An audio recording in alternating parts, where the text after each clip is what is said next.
সাজনা বা সজনে ডাঁটা দিয়ে ডাল আমি যেভাবে রান্না করি, 1 কাপ মসুরের ডাল খুব ভালো করে ধুয়ে নিয়ে পর্যাপ্ত পানি দিয়ে সিদ্ধ করে নেব।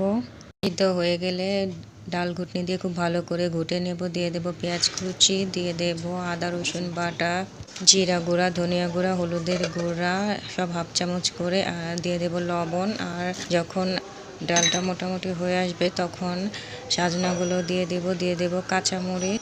সাজনাগুলো সিদ্ধ হয়ে এলে এরপর বাগার দিয়ে দেব।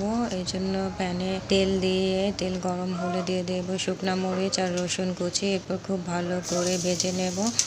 রসুন মরিচ ভাজা ভাজা হয়ে এলে ডাল দিয়ে দেব। এরপর কিছুক্ষণ জাল দিয়ে দেব ধনেপাতা কুচি। এরপর হালকা হাতে একটু মিশিয়ে নেব। এরপর চুলা বন্ধ করে দেব। ব্যাস তৈরি হয়ে গেল মজাদার সাজনা ডাল বা সজনে ডাঁটার ডাল।